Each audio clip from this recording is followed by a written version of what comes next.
Welcome to Curious with Josh Peck. Start the show.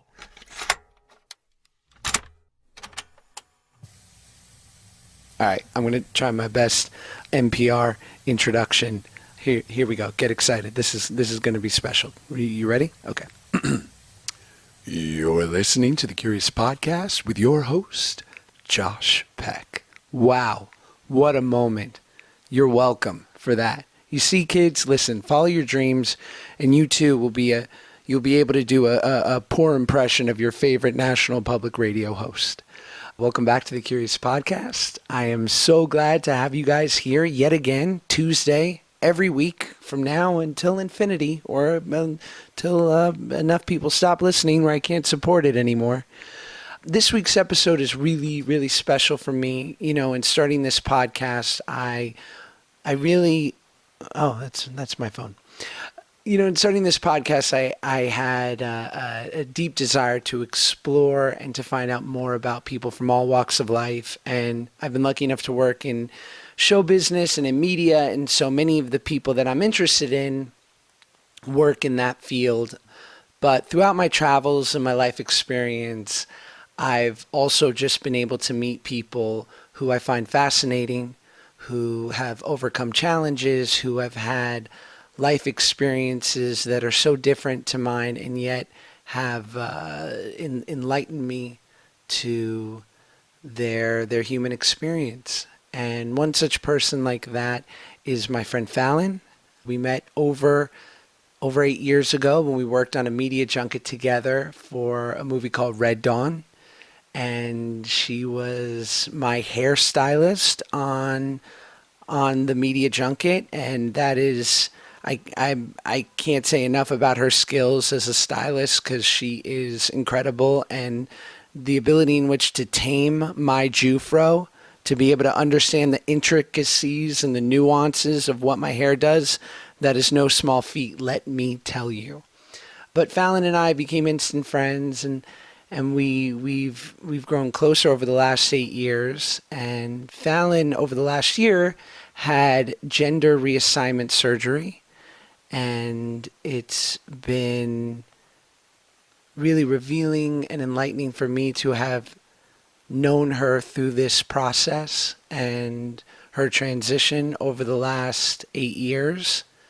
And I asked her if she would be willing to share her experience with the listeners, and she was so generous and gracious to do that. So it's my pleasure to share with you my friend Fallon.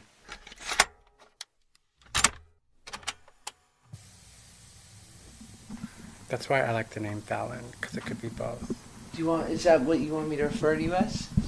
No, I mean, it's tricky because I wish I had, like, these are common questions, and I wish I had, like, definitive answers for them.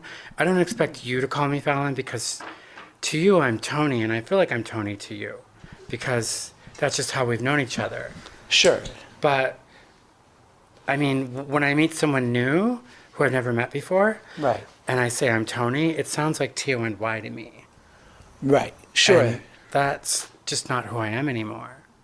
Well, it probably carries years of being called Tony and so much. Yeah. Yeah. You know, I think it would have been easier to transition in your 20s because like, I developed Tony. Yeah, of course. And, like, I became him, and I had, like, his memories. Yeah, his memories, but also his character defects. Sure. Like his survival tactics, and some of them aren't who I am anymore. They don't work, but I fall back on them. And I wonder if that's why I'm resistant to my voice. It's kind of wild. I should see a therapist. Join the club. I love therapy. Your hair looks good. Thanks. It's kind of light. I mean, I don't mind it though. It faded on tone. Yeah. On tone. On tone. What are the exercises? How do you learn the exercises? Is there like... Are we on right now? Yeah. Okay. But no, it's fine. It's all like, I just like to get the atmospheric sort of, you know. That's cool. It's the natural part of it. I have a client who's come to me for years, and she's a speech therapist. Uh-huh. So, like, she knows me really well, too. And we had a couple of sessions. And basically what I do is when I talk from my chest, like down here. Right. And I do it habitually, but we did a couple of exercises and she found my real voice, like women talk up here. Like women talk up here. What is that like in the more nasal, More nasal. It okay, comes from head up voice. here. Okay. Yeah, head voice. And like men talk from down here. Right. And she watched me talk and she said what I tend to do is I breathe in before I speak and I hold it down here and then I speak. But then also, I mean, like a part of me likes the idea of having sort of like a rich voice.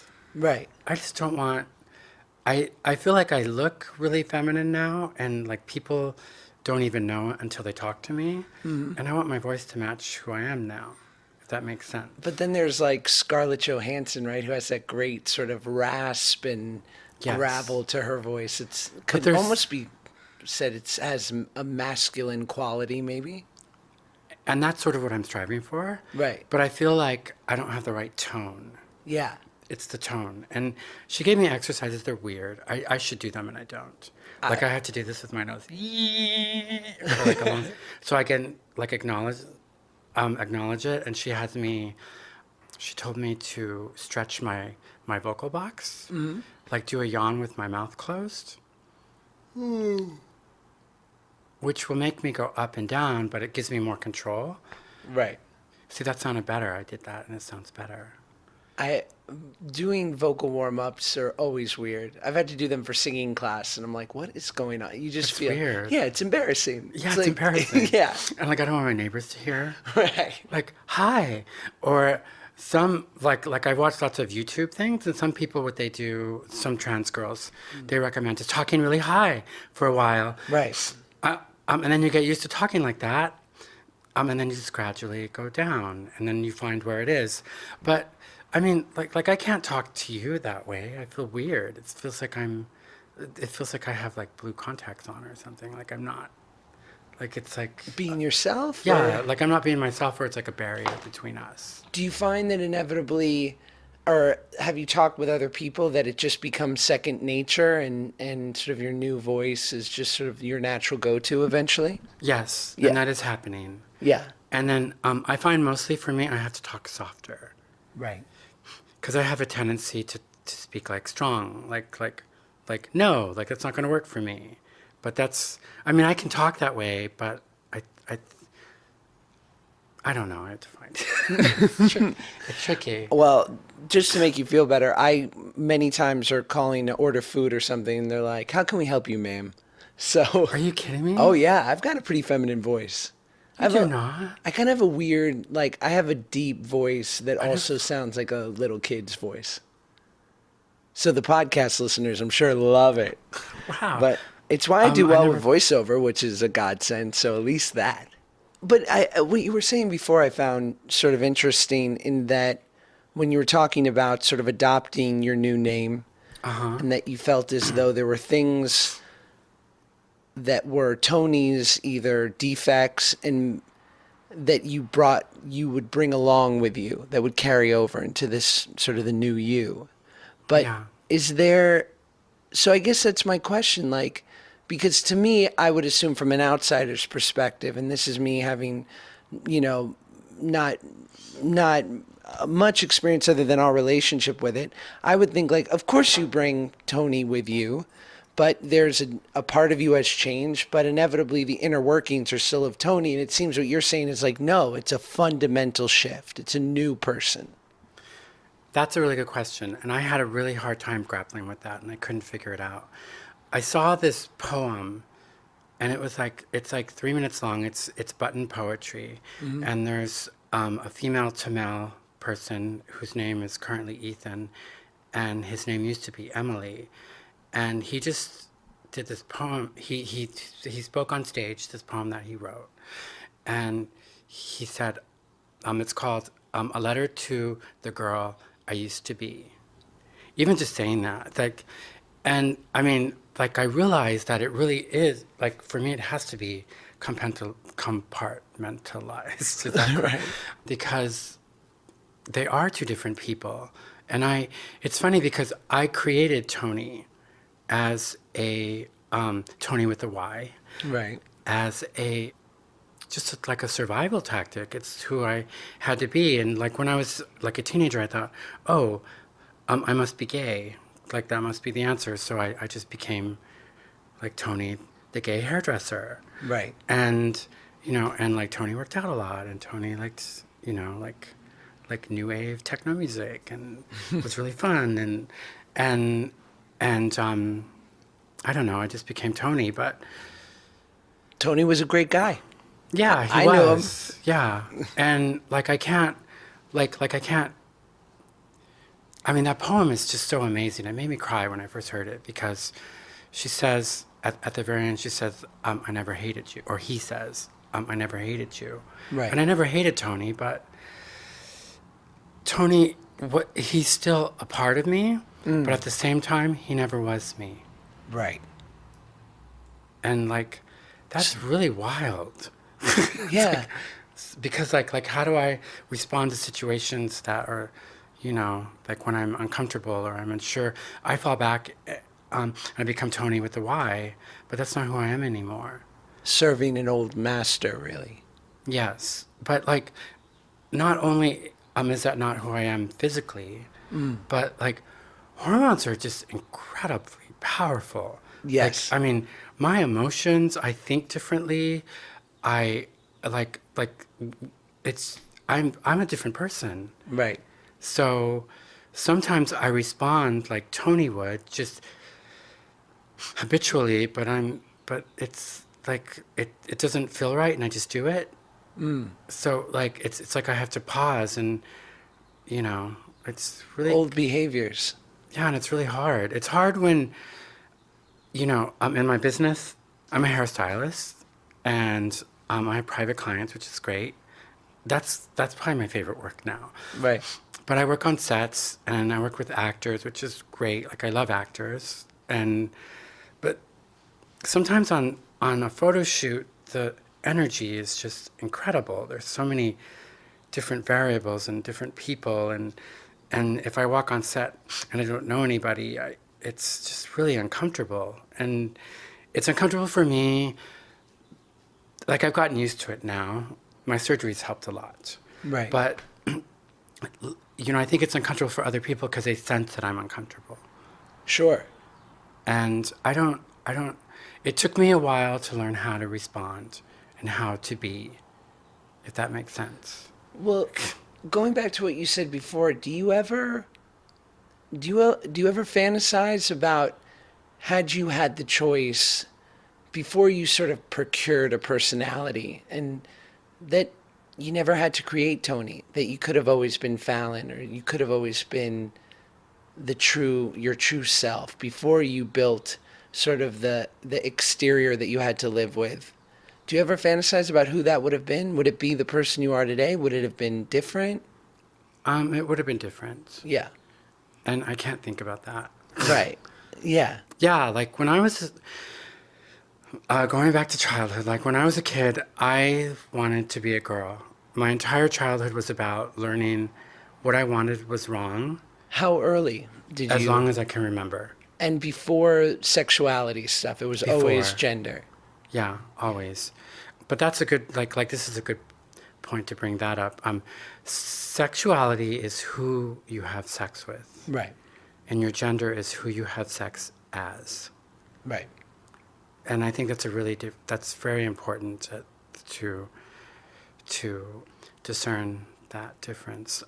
It was hard. Like, I mean, I don't blame my dad. I love my dad. He did an awesome job. I love him so much. But it was really hard for him. And at that time, being transgender was not a conversation. Do you think he was aware of it? 100%. Right away. Yeah. Right. We've actually talked. Like about a year and a half ago, I had him come up and visit me, and we spent like 3 days together because he'd been watching my posts on Facebook, and I've been telling him that I'm transitioning, and I just thought we hadn't seen each other for like 7 years, and not because I was mad at him. It's just I was doing my own thing, and we just didn't. But I just felt it was important to me that we spent 3 days together. Right. And I knew when he saw me, he would get it. And he did. And at that point, you hadn't had the surgery yet, but No. Yeah. you had been on Hormones for like 4 hormones. years. Right. And I had breast. Hormones changed. Like I'm an inch and a half shorter. Wow. My shoes are a size and a half smaller. I have like a natural B cup, like when Yeah. I eat. My hips are 3 inches wider. I've lost most of the hair on my legs, which now, like you can see my veins. I have to go to someone for that. I lost my abs. They're gone. Right. Like, I have a stomach. I have all the veins on my arms are like gone. Like I was concerned what I was going to do about that. Most of the hair is gone. I used to have hair on my knuckles, gone. Did you instantly gain respect for women's plight when they say, like, Oh my it's so God. easy for you guys to lose 10 pounds and what we go through and type? 100%. I can't even. Yeah. Yeah. I mean, everything that I used to judge about women, like now I get it, and I'm just like them. There's a lot of crying. Right. Transitioning is like, it's so much crying. And do you think it's the hormones alone, or it's the pure experience, right? Years of shit coming up. I mean, all of it. Yeah. Right. And then also, I think, it's being transgender in society today. And I think, like there's sort of a trans revolution going on, which is amazing. It's Right. just helped me tremendously. But we're still, when I say we, I mean transgender women, and I should only speak for myself, but I spoke with others and they sort of agree. We're in a separate category. Like we're not really considered real women. And I know I'm sort of jumping around, but like No. the acceptance is tremendous, and I love that people are being more open. That's fantastic.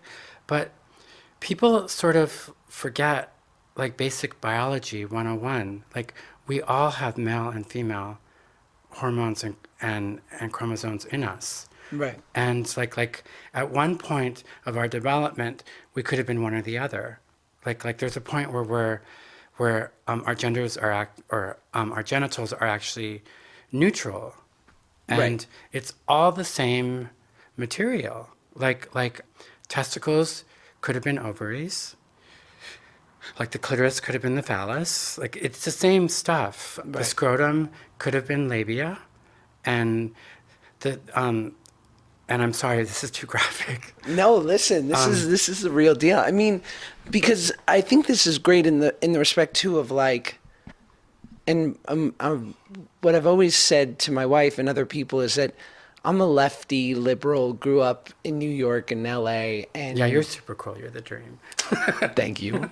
But like I've grown up completely accepting and understanding, and yet had we not had our relationship, I would have been ignorant to so much of this, only Yeah. because I wouldn't have had someone so close to me to truly understand their experience. And like how I love, we love that show Transparent, and It's yet amazing. you and I would talk about it and you would add an extra layer of your experience to these things. And so for lack of a better word, you humanized this for me. So it didn't live out there. Whereas, it's Caitlyn Jenner or it's someone else's experience. And of course I'm accepting of it, but maybe I didn't have the empathy that I did for a close friend going through it and seeing all the things that you had to face. And so when you talk about it, I think it's great that people can, truly kind of understand, because they know the general terms of it, but there's so much more. Yeah, and thank you for that. Of course. But exactly, precisely. But also, like, what kind of bothers me, and it's not people's fault because, like, no one knows about this. But I mean, it's not that weird or unnatural. Like we eat, I have these hormones in me already. I mean, what I had was hormone replacement therapy, so I just had them adjusted, and people sort of think of a transgender woman as sort of like, I'm transitioning into like another species, Right. like a horse or, Right, yeah. or like a tree or something, but it isn't that unnatural. Like the hormones that enable me to do that are of natural origin, and like my breasts are natural and they're beautiful. I love them. That was the biggest thing for me, was letting my breasts grow.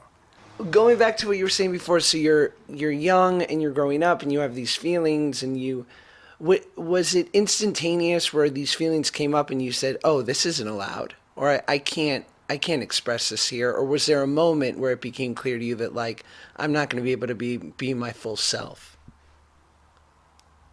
You know, I don't remember the moment. My entire childhood was that. Like, my entire childhood was like, don't act that way. You're not supposed to want that. Why don't you play sports like your brother? Right. Sometimes it was like, please don't do that. It's embarrassing. But that's no one's fault. I'm not blaming anyone. Like, that's something that I have to do with it now. And I think my dad just did what he thought was best for me at the time, and that was to raise me as a boy. Right. Like, and, you know, and my dad did an awesome job. My mom wasn't really there, and that was really, really hard. But I understand now that some things just, it's probably for the better. And I don't want to get into too many details because it's kind of personal for her. Sure. But, I mean, we're in communication now, and I love my mom. She just wasn't, I didn't have that role model, and I think it affected me. And I don't want her to feel bad, but like, I've always just sort of been alone. I was with like my brother and my dad, who are awesome, but they're like dudes, and Right. I didn't look like them. Like, I look like my mom more. I was lighter skinned because they're both Mexican. Right. And I just, I don't know if that affected how I am in the world today. I'm sure it did. Was there, and of course, you know, growing up, you grew up in New Mexico, like you couldn't have been further from a lifeline, right? I mean, hopefully, Yeah. had you been in maybe a more in New York or LA or Chicago even, Maybe. there might have been similar, similar souls, but inevitably, like, at what age did you recognize anyone as a adolescent or a teenager to where you were like, oh, like, was there anyone that sort of got you at least a little bit or saw through you? Yeah, thank God. I had friends. Yeah. In high school. And they got it. Yeah. And I'm still friends with them. One of them became a drag queen in New York, Mistress Formica, if anyone knows. It's a great name. Solid. And Timothy Cummings is an amazing artist, and we all hung out in high school, and that helped a lot. I remember I used to put my clothes together of what I was going to wear and put them in a bag and put them outside my bedroom window, and then walk out and go pick up the bag and then go to my friend's house and get dressed up. Yeah, and become the real you. It was great. Yeah, it was fun. It's great. And were you honest with them about your feelings of feeling like you were with my friends or with my family? with your friends? Oh yeah, totally. Oh yeah, we Yeah. were like totally. Yeah, like this was like, I don't want to give my age away, but like, No worries. Me either. I'm 31. no, but there, it was a fun time for that. Yeah, it was great. It was fun. And so was it something that you purely pushed away, or was it something that you said maybe one day, or did you not even face it? It was just sort of you were in a holding pattern. We used to do like what's known as boy drag. So like you know, like be a boy and have like lipstick and like a chain or something, and like go to clubs, and I did that for a long time, and I didn't really think about being transgender. Right. I just sort of liked being feminine and cool, and you know what I didn't think about it. And then when I came to LA, I was 17, and I met my first boyfriend. We were together for 7.5 years. Right. And he was straight, quote unquote, but just sort of in the closet or whatever. And he just told me I like you better as a boy. And we were like so in love, and I was just like, okay. So I Sure. just forgot it. Yeah, you're like, I love you so much, I'll be a lobster.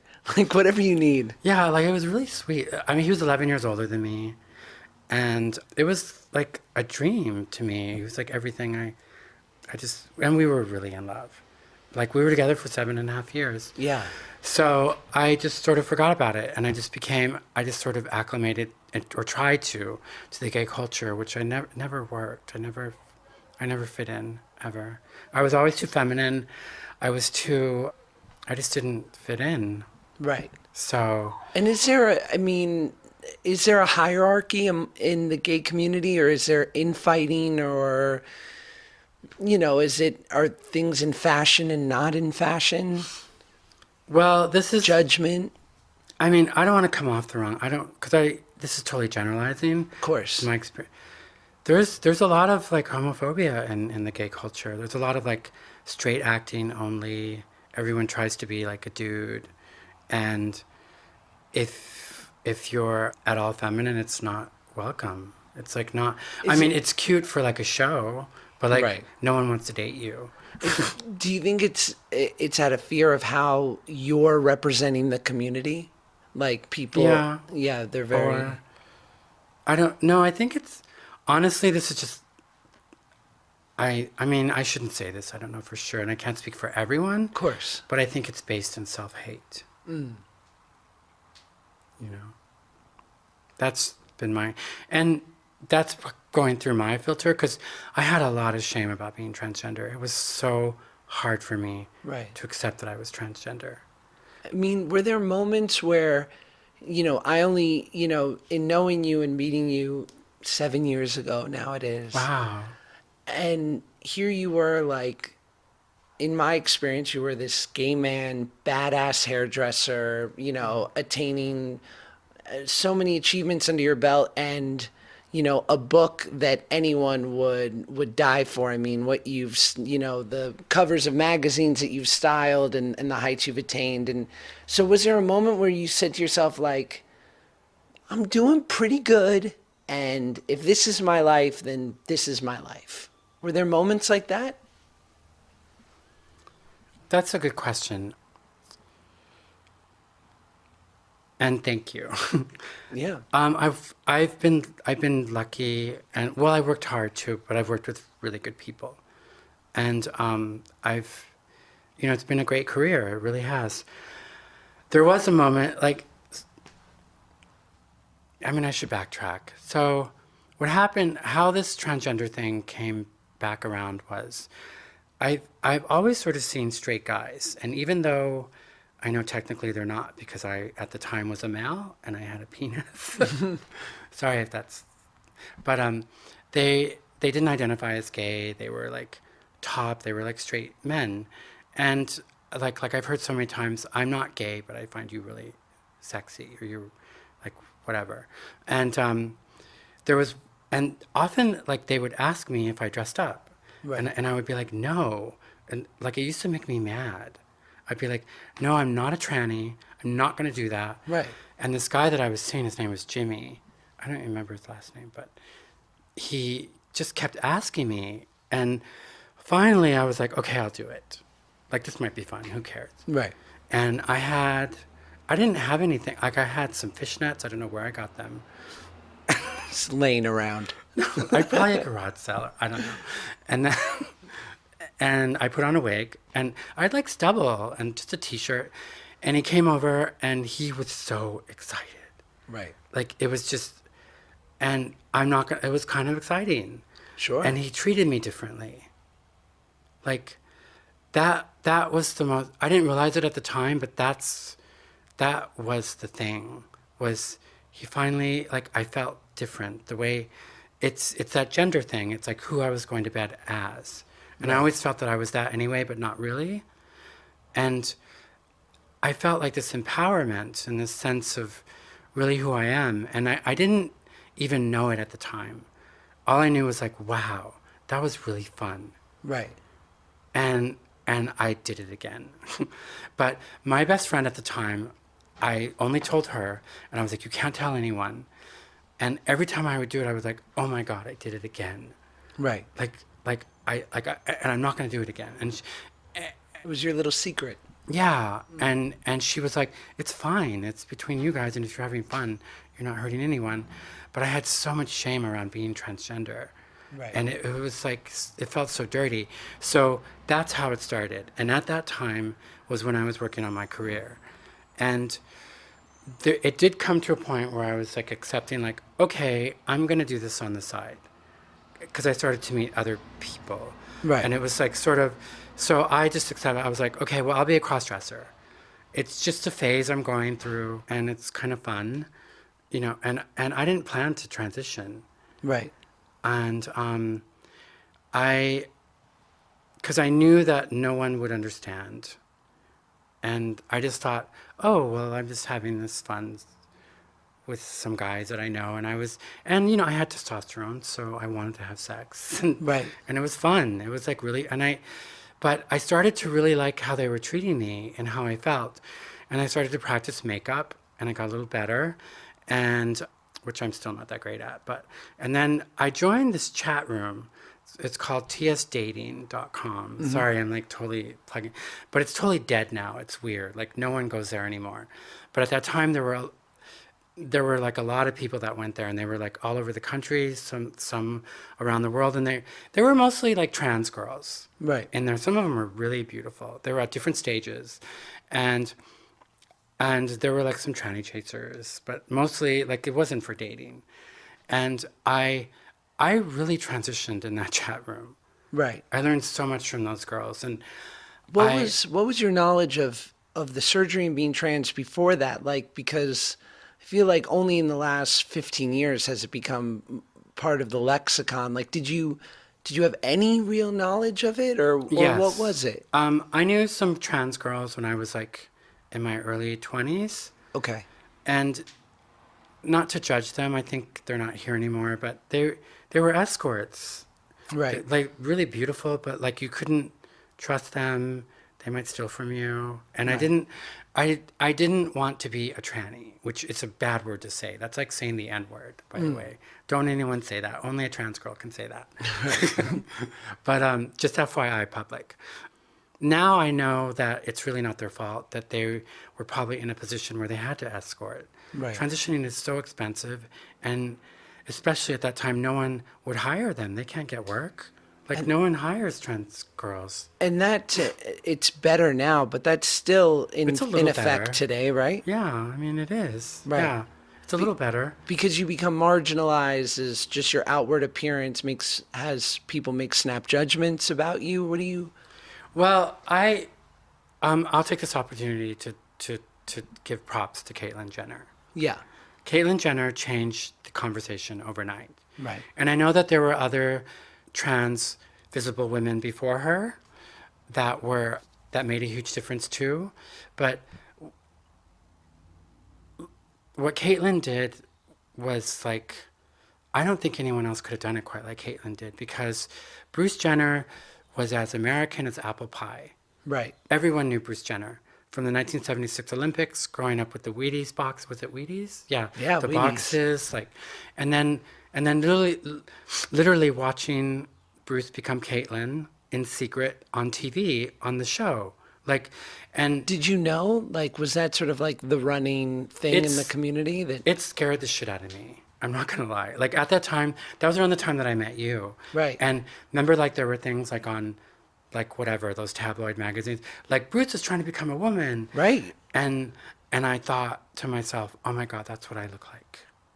And everyone knows, because in the process, like I'd gotten a nose job, and everything was like, well, let me see if I can do this. Let me see, because everything was like, can I transition? Can I, like my You were biggest fear was piecemealing it. yeah, and like just dipping my toe in. Let me see this. The nose job was the one that sort of cat, like, okay, I'm gonna do this. I'm gonna check this out. But like, and my biggest fear was looking like a man, in a dress. But what Caitlyn did was like Caitlyn, like just like mid-America, people who don't know trans people were finally able to humanize it, because he was such an icon. He, I mean Bruce, was Right. such an icon, and everyone knew Bruce and watched him on TV, and they finally understood, wow, this is human. This could happen to someone I know. Right. And this is what I've been watching. And they finally saw it as human. Because everyone knew a guy like Bruce, like Yeah. a father, the athletic father who was kind of Yeah. in his dad shirts and sort of curmudgeon, yelling at the girls to get in the car because they were late. Yeah. Yeah. It's fun. And before Caitlyn came out, sorry, I just softened my before Caitlyn came out, like transgender was sort of like this like dark subculture thing that no one talked about. It was like a sex fetish. They were like there was like the TS porn, and they were like no one wanted to be associated with that. Right. And not that I'm not saying all trans people were that, but that was sort of the general consensus of what it was. That's what people like, oh yeah, that's cool, but no one wanted to be associated with it. And that being said, I was terrified work-wise. Right. I was like, because I work with some high-profile people, and I don't blame them. I don't. I honestly don't. Because there's some people I don't work with anymore, and I think that's why. And I don't, at that time, like, they couldn't be associated with that. They were like, Right. some of them were male, and they could just be like, if sometimes like I would go to their house at like 10 at night and cut their hair, and if it got out that, oh, like there's a trans, there's, or like whatever, like cutting so and so's hair, it could have been like disastrous for them. And Sure. they have to think of that. So at that same, so I don't blame anyone for that. And Caitlyn changed it overnight. I was really scared when Caitlyn first came out, and that's when I don't know if anyone noticed, but I changed my name on social media to Toni Right. on the day of the Vanity Fair cover. I felt like I had to do that. It was like your stand. It was your... It wasn't even a stand. I felt like I had to, because I couldn't. I didn't come out as being trans yet, but like obviously, I mean, everyone. It was sort of solidarity, though, in some respect. It was, and everyone knew. I think everyone sort of knew. When you slowly started, like I remember you and I met, and then we would see each other, and my wife and I would sort of say, like, because you were slowly sort of feminizing your face, Yeah. and having these I plastic could tell surgeries. you guys figured it out. Well, yeah, a little bit, but and so when you're sort of dipping your toe in that way, what's the first thing? And do you sort of try to trick your plastic surgeon into just thinking you just want a specific thing, or are you sort of on the same page saying, like, I want a feminine looking XYZ? My surgeon who did my nose, I told him that I like being androgynous, and that I didn't totally want a girl nose, but I wanted to be more feminine looking. Right. And I wanted a scoop, and I think, I mean, he did a good job, but I don't think he figured it out. But I remember when I met Dr. Freilich, Dr. Stanley Freilich. He's incredible.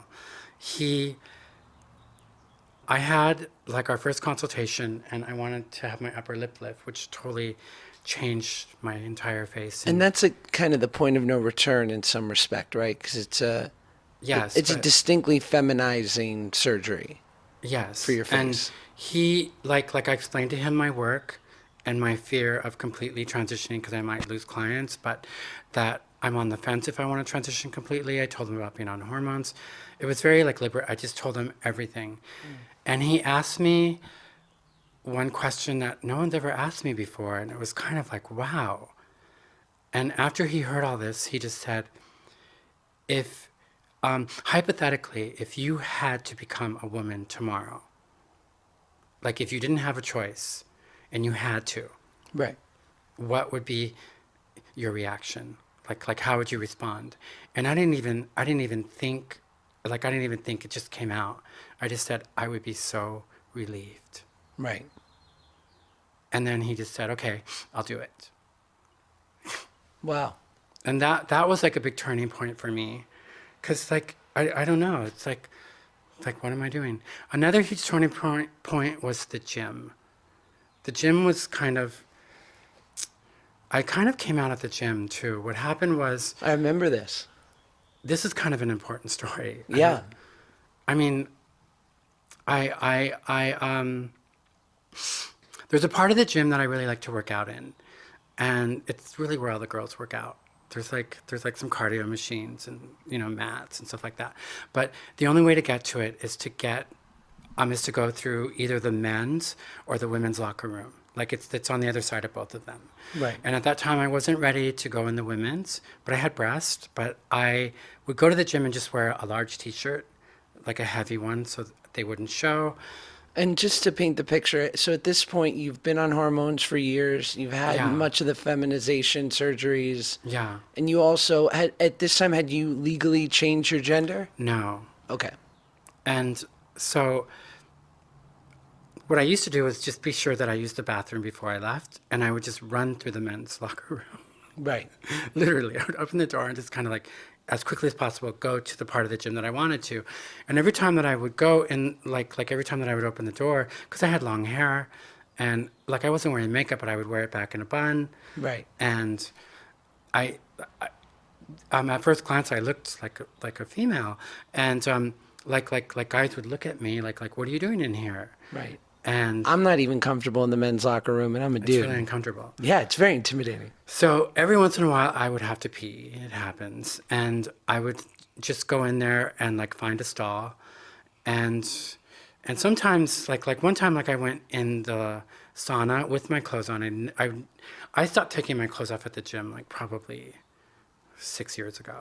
Right. But and like there was a guy that came up. I don't want to say his race because I don't want to profile, but he came up and he was like, "Hey," like mind you, I had my headset on, and like I was actually meditating in the sauna after I worked out, and he goes, "Hey," like had me take my headset off. He goes, "You dress up like a girl, don't you?" And I was like, "Sorry, I'm meditating right now," and he came back. And then he like said like he made me take my headset off again. Like I had no choice. Right. I mean, he said like if you want to dress up like a girl for me, that's cool. Like and like stuff like that would happen. Right. And then one time, the last time I was ever in the men's locker room, I had to pee really badly, and all the stalls were taken. So I just went to the urinal really quickly, and someone like went up to the urinal next to me and like took out his thing and winked at me, and it was like I just realized in that moment I was like, I can't come in here anymore. Right. But I wasn't ready to go in the women's either, so I didn't know what to do. So there's a long hallway, like when you go to the women's locker room at the gym where I went, and you open the door, there's a long hallway that goes directly to the part of the gym that I wanted to work out in. So I was like, great, I'll just go through there. And I would just go through there hoping that no one would bother me. And it was like really scary at first. Right. And then like when you go in there and you turn left, that's where the locker room is. But I was so afraid to go in there. I don't know why. And eventually like no one bothered me for a while. And then one time when like there was a girl at the front desk, and this was like right before all the gender bathroom thing happened in North Carolina. Was it North Carolina? Right. And like maybe a month before. And the girl at the front desk was really cool. We're like really friendly. Like after I did my cardio and I went downstairs and I passed the front desk, it was like 7 in the gym, by the way. And like she got my attention and was like, "Hey, can I talk to you for a minute?" And I was like, "Sure." And she goes, "Listen, it's not me. And like, I know you don't even go in the locker room, but there's been some women that are complaining about you walking through there." Right. And the management has like it's been brought to their attention, and like, would you mind going in the men's locker room instead? Cause your ID says male. And I don't know what came over me. It was like a moment, and I just like I was kind of amped up maybe from Right. like adrenaline, and I just said no, like really loud. It was like busy, and I said, "I'm transitioning, I'm on hormones, and I'm not a man anymore." And I made my T-shirt tight, like I pulled the back of it, and I pointed at my breast, and I said, "These are not implants." Right. And it was like really wild. Like Yeah. everyone like stared at me. No one expected. She was like, her mouth dropped. And she was like, okay, well, like, what do you tell the manager? And I just said, just tell them, forget it. Like, you guys don't offer a gender neutral bathroom, and I'm not going to go in the men's restroom anymore. I get sexually harassed. Right. And she said, well, like, what do I tell the female clients that are complaining? I just said, tell them to get over it. It's 2015. Right. And I don't know what came over me. But what was, like, I didn't go back to the gym for 2 weeks. Yeah. I was so scared because now I had set this precedent and I had to be that. So what I started to do then was I used the gym. It was really scary to go in public with my breasts showing. Like I used to wear these chest binders and cover them and hope that no one noticed. Right. And like I have this really cute like female top that I wear. It's from Nike. It's like one of those zip up things. And I stopped wearing it when my breasts develop. And you know, I had to wear that now because now I had set this tone. So I wore it to the gym when I went back, and she was there. She goes, "That's a really cute top." So now I sort of use the gym as a for me, like getting used to showing up in public with breasts, which is terrifying Right. for someone transgender.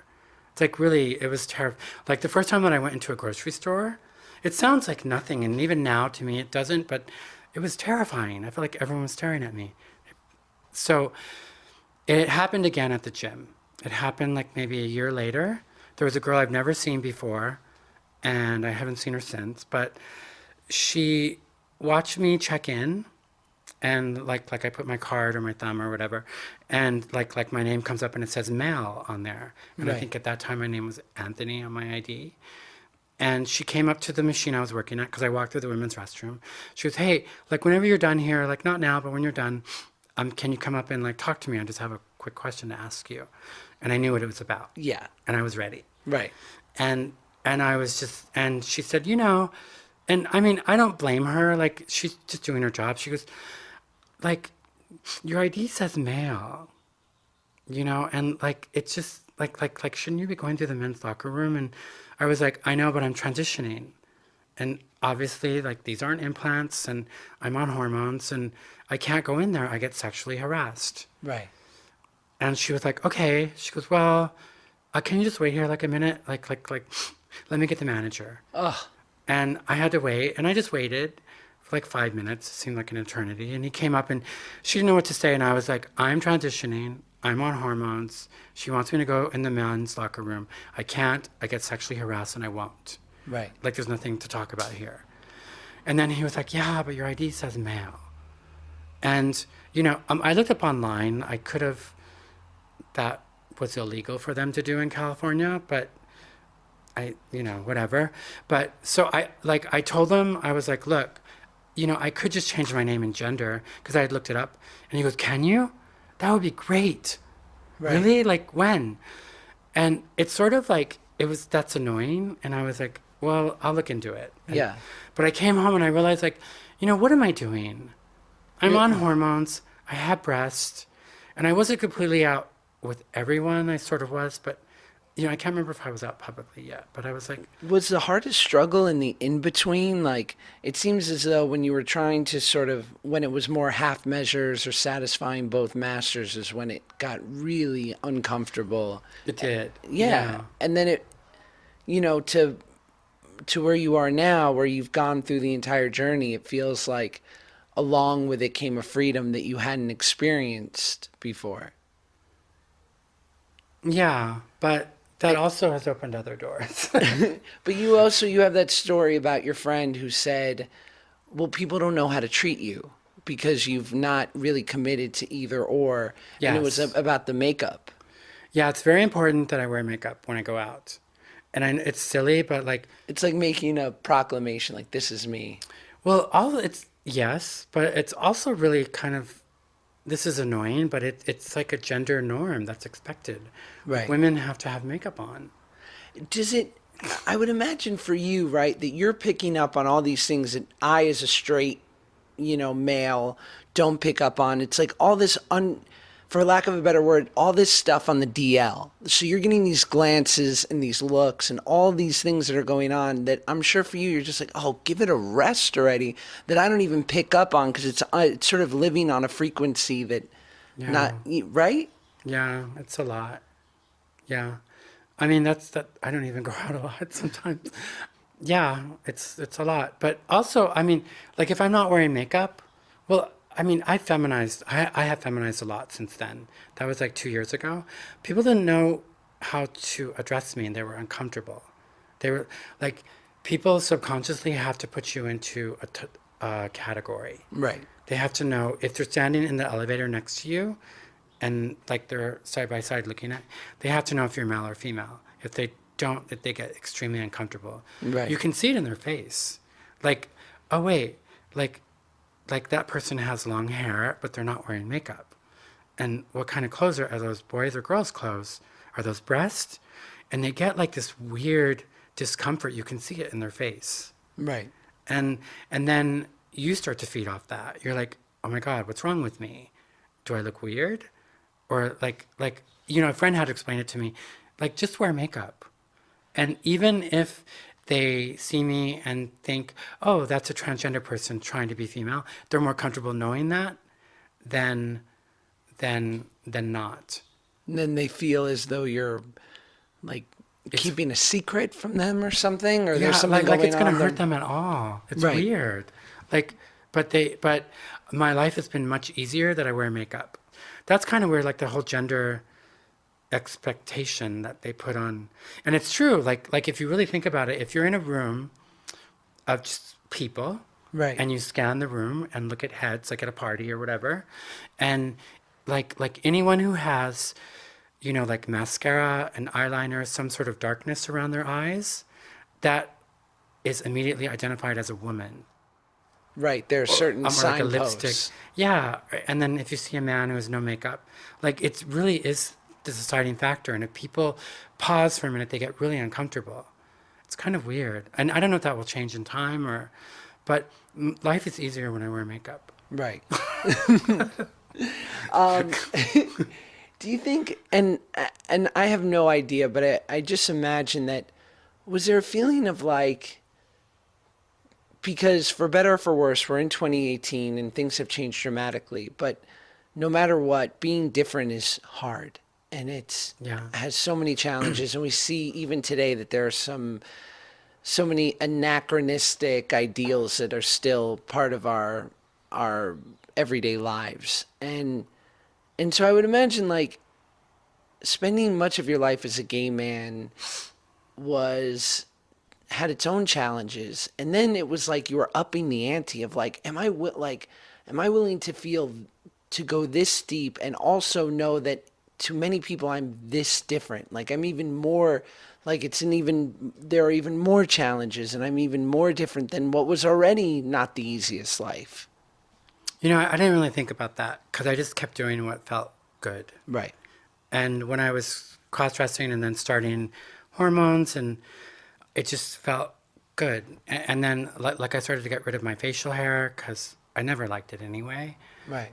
And I think that's when a lot of people I knew figured, they're like, wait a minute. Like, but like even that laugh was kind of masculine. I have to work on my laugh. I didn't think about that. I didn't think like, oh, I'm going to embark on this journey. Do I really want to go this deep? That never even occurred to me. Right. I just kept doing what was in front of me that felt better. Right. And then suddenly I was like deep in the ocean, like, wow.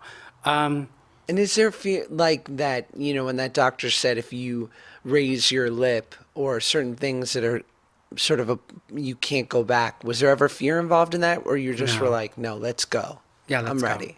Let's do it. Because all of it was because I was so uncomfortable with how I looked. Right. Like I wanted to get rid of anything that looked masculine. And then at what point, because I remember in our interactions, it was a slow process where the first few years you just said, I love, who I am, but I just wanted to get some of these surgeries because I like being androgynous. Because why not? Yeah. And then slowly but surely it was this slow build to maybe I would, but not right now. And I'm thinking about it. I've looked into it, and it's, I'm doing it in December. So, so what was that timeline like? You know, I have a trans friend who I she's a cyber friend and she lives in New York and she's been on hormones since like her teenage years and she hasn't had the surgery yet and she wants to get one now too. But I just I think it was maybe after a year or so of having my breast, I realized I was just so incredibly uncomfortable. Right. It was so weird because my body had changed so much and I liked it. And I saw it in the mirror, but I had a penis. Right. And it was just so confusing and so weird. And I had to cover it. And not that I started to hate it because it's part of my body, but like it was just, I don't, it was almost traumatic. It was like, I felt like a freak and I never felt like legitimate. And sure, like, I think at that point I had gotten my name and gender changed, and that was liberating. That felt great. But in the back of my mind, I was like, I'm not really a woman. Women don't have penises. And and even when I started to go in the women's locker room and restrooms in public and all, because that's where I should be. In the back of my mind was like, I'm not really a woman. I still have this thing. And it was like, also dating was really awful because there were guys that I would see off and on for a couple of years. And like, sometimes I wouldn't see them and it's because they were dating other women. And like this one guy I would see, he was like a construction worker and we had really great chemistry and I would just see him for a while and then I wouldn't. And then he would show up and and I'd be like, well, like, where have you been? And he goes, oh, like I was dating someone else and just seeing someone. And one time he was over and he always told me like, no one turns me on like you. We had this incredible chemistry. And I asked him, I said, how come you never date me? Right. And he didn't answer, but I knew the answer. And I looked at him and I said, it's because I have a dick. Like, can I say that? Yeah. It's because I have a dick. Like, isn't it? And like I don't remember if he nodded, but that's the reason. And I mean, I don't blame him. Like this guy has like he has a teenage son. Like how's he gonna explain that to him, or his ex-wife, or like how's he gonna explain it to like he's the head of a construction place. Like how's he gonna explain that to them? And that's the stark reality. It's like that's not totally why I got it, but I didn't feel like I could. It was a governor. It limited you. It limited me, but I didn't feel like I couldn't let anyone love me like that. Right. And that's not to say I think trans women who are pre-op are freaks. They're not. And some trans women are very happy being that. I couldn't live that way. How do you take the steps to finding the surgeon and inevitably deciding that you're going to have the surgery? You know, it's really, really hard to get the surgery. Right. It's hard to change your name and gender. I had to see, I don't remember exactly. St. John's in downtown LA really helped me. They're a trans clinic that I started going to. You have to fill out all this paperwork. I had to get proof from like a surgeon that I've had at least one surgeon that I've had at least one surgery to feminize myself. I had to for the operation. I had to have 2 letters from 2 separate psychologists saying that I should have this. So I had to see them for a while, and I had to get like another letter from a psychiatrist, and they had to be like embossed and legal and all that. Then there's like these forms you have to fill out. They're like legal forms. It's like a lot like. And they had courses at St. John's that helped you fill them out. Right. And you had to file things with the court. And what else did you need? That's like a lot. And it's crazy because I could just go get a gun. and like have it like in 2 days. Right. It's kind of insane. So you have to go through all that. And then as far as choosing a surgeon, there aren't a lot of choices. It's a very complicated surgery, and there aren't that many people that do it. Probably in, I think in Los Angeles, there's maybe 3 or 4. And do they tend to always be plastic surgeons who have a specialty in this surgery, or just general surgeons? No, it's a specialty. It's Right. very special. And there has to be a urologist present and a plastic surgeon. Right. There's one guy who's he's like the vagina whisperer. That's what he's known as. Oh, really? Yeah, but he wouldn't take my insurance. So, but I'm very happy that with my surgeon, and like I'm happy with mine. So like I really didn't have much of a choice. And What were the weeks or days leading up to the surgery like? everyone told me, "Oh my God, you're so courageous. You're so brave." Right. And I didn't think about it. It was kind of intense. I think it was intense because I wanted it more than anything. Like I really did. I didn't feel like I could I couldn't continue my life without it. And it took me probably a year and a half Right. to get like everything together. I had to jump through a lot of hoops and call insurance companies, and they helped me. I would not have been able to do it without St. John's. It was weird having sex, like with guys, and like I didn't really want to because I still had that, and I still don't want to. It's Right. kind of you can wait. Did you think that, I imagine, the day of the surgery or what have you, like the only way that I can sort of identify in any way is that I lost a lot of weight, and it took 2 years to lose all this weight. And then I was left with being, 180 pounds, but having some skin left. And there was nothing I could do about that. Nothing within my They have power. surgery for that, don't they? So I did that. Yeah. But there was never but I had spent 2 years changing and saying goodbye to my old self. That on the day of the surgery, it wasn't like I looked at myself or my body and thought like, okay, I'm saying goodbye to the way my body looks now forever. It was just like, no, get this over with. I spent 2 years saying goodbye. Yeah. Like, was that kind of for you? Like, I've mourned this long enough. Let's go. I'm ready for my new life. I don't know. I didn't think about it that way. I just I had to do it. Yeah.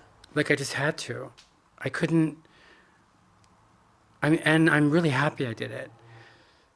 Was there any moment in particular of like Like when I first saw it. or when you took a deep breath, or you had like a sigh of relief of like some closure? It was really. I mean, going through recovery was the hardest thing I've ever done. I mean, after I had the surgery, now I realize like, wow, that was brave. Right. I can't even believe I did it. I think it was like maybe 4 or 5 days after after I'd been home, I went to the surgeon, and they took the packing out and took the catheter off, and I came home and I took a picture. It was still swollen and it looked really big, but I stood in my bathroom mirror and I took a picture, like with no bottoms on, and like I had a sweater on and it was still swollen, but like I cried. I'm gonna cry right now just thinking, because it wasn't there anymore, and I was so happy. Right. That's all that mattered. Like that thing wasn't there anymore. And like, I don't know, that was like, I don't know if that's closure or not. It's still, what was funny though, like what I had to realize was like, I wanted to show it to like just people I know. I'm like, oh my God, have you seen this? Right. And then after I started to get off drugs, I realized like, wait a minute, not everyone wants to see my genitals. Even they're happy for me, but like, it's just people that I care. I was like, oh my God, can you believe this? Right.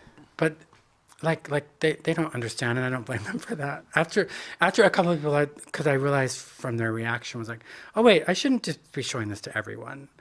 But I was just so elated. That's how I feel now. Every time I get out of the shower, like it's it's how it's supposed to look. Right. It's like, and that is like everything. Was it unanimous support across the board from family and friends to go forward?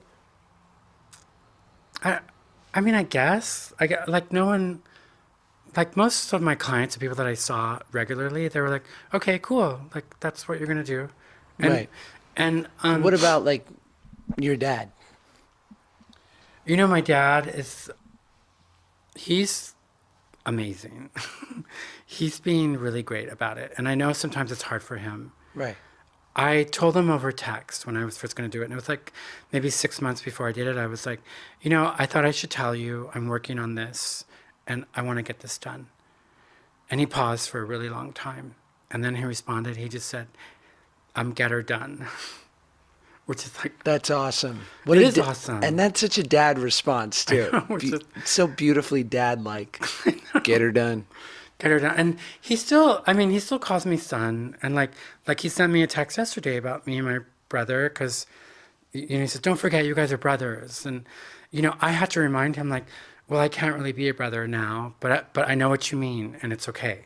Right. Because I don't get mad at people who accidentally call me he or who, because I understand that's how you knew me, but I still have to correct them.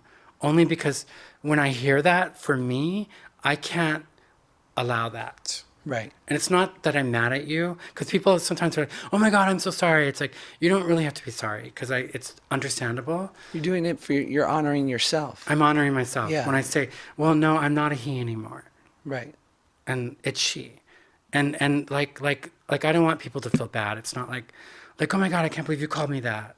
Because of course you call me that. That's how you know me. That's how you know me for like your whole life, for like 10 years. So, but, you know, and it's weird. Sometimes I want to let it go. Like, it's just my dad. Like, don't correct him, but I have to. Right. And it's part of my journey too. Because like, I mean, I'm not a he anymore. No way. What do you think about the trans conversation in media and entertainment today? Because it feels like it's being talked about more than ever, and we've got these people like Laverne Cox and Caitlyn Jenner and these incredible advocates and people that are helping bring it to the forefront. But are you in line with the way that it's talked about? Do you take issue with parts of it? I mean, I agree with most of it. I think it's great. I think it's important that we're visible. I love that there's a Trans Visibility Day because, like, as I spoke of earlier, a lot of my transitioning was in secret. Right. And generally, in history and most often, trans people are secret. Right. Like, we only come out at night. As far as like politics, like I don't agree with Caitlyn's politics. Right. But at the same time, I see the perfection in that she has those politics because she's like Republican, and you know we're all people. So, but like I think I can see the beauty and perfection that there was a very visible trans person at the inauguration. Right. I think that's kind of perfect. And a lot of gay people are really mad at Caitlyn for things she said. And I don't like, Caitlyn has never lived in the gay culture. So I don't think she understands. I mean, I've had to deal with connecting like gay culture with trans culture because we are under the same umbrella. We're LGBT and we are all discriminated against, you know, in different ways, but Right. you know, like we are like the same group, even though we're completely different. And, you know, like I had to deal with that because when I was first transitioning, I was like, I kind of hated the gay culture because they were so mean to me for being feminine. Right. But that's just the gay culture. And like, it's not about me. It's like, there's a lot of gay people I really do like, and not everyone's like that. What is sort of the most glaring misconception or mishandled thing that you find with people when it comes to someone who's transitioning? Well, I don't. People. How can we do better?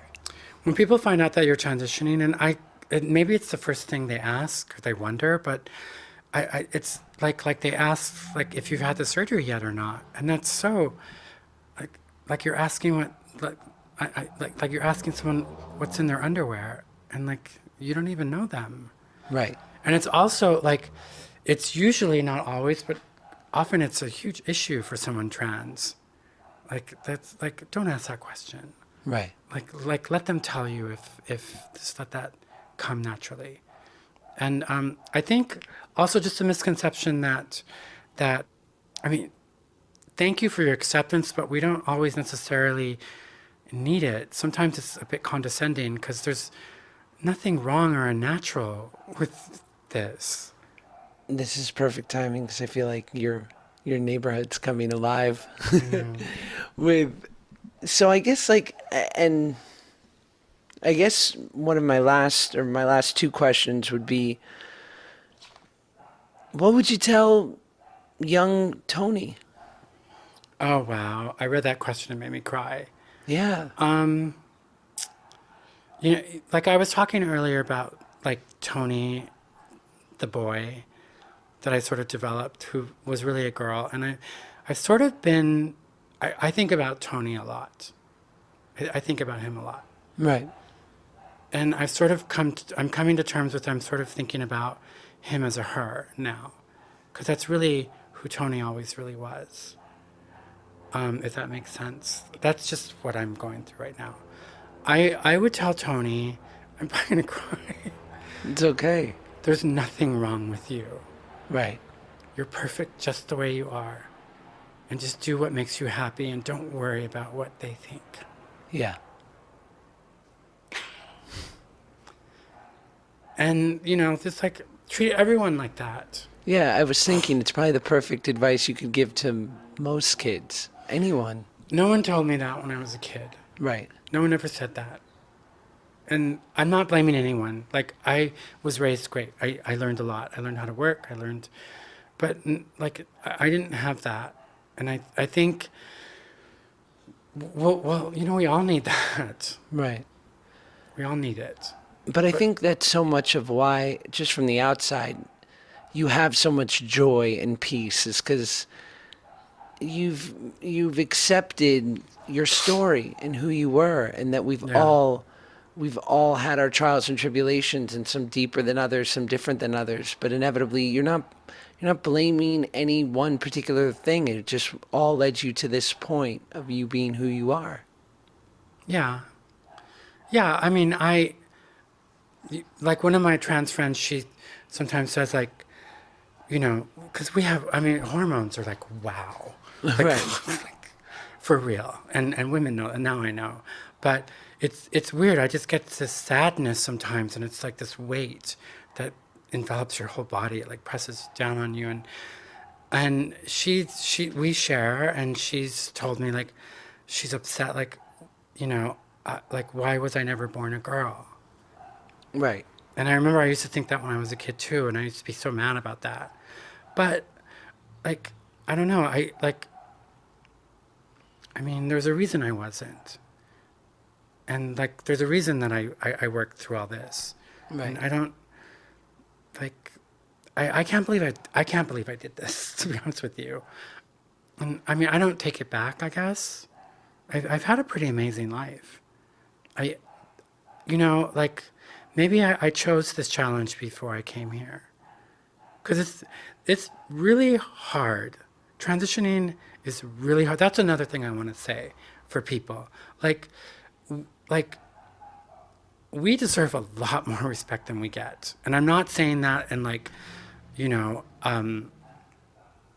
like a victim sort of thing, but like, it takes so much courage and money and fear and like just and the emotions, like I mean, even like, I don't know, I got to do this like a couple of weeks ago. You know, I had a client here, and someone came from what's it called, not Grubhub, but something like that. What's it, Postmates. And the person that delivered like, I ran outside to grab it, and she was trans. And she had like a little whiskers on and like a t-shirt, and I couldn't tell if she had breasts yet, because I looked at her and I knew I just knew where she was at. Yeah. You know, she had like long hair, and like, you know, I could sense that nervous energy of not being comfortable, like being a little scared, giving me the package, and I just looked at her and I said, "You look great." And like that was so awesome, and like I could see her light up. She just was like, "Thanks." Yeah. 'Cause she did. She looked beautiful. Sure, she had a little whisker. She wasn't perfect. None of us are. Right. And she was wearing like a baggy T-shirt. I remember that. Right. I remember I had like 4 of them I wore. There was one particular black one that had this print on it, like a web, and it covered my breast perfectly. I remember that shirt. Do you remember? It was sleeveless? Yeah. I wore that like so much. I still have it. I can't get rid of it. Yeah. But, It's a great shirt. yeah, it's a great shirt, but I wore it like, and it's because it. Yeah, it was like your armor.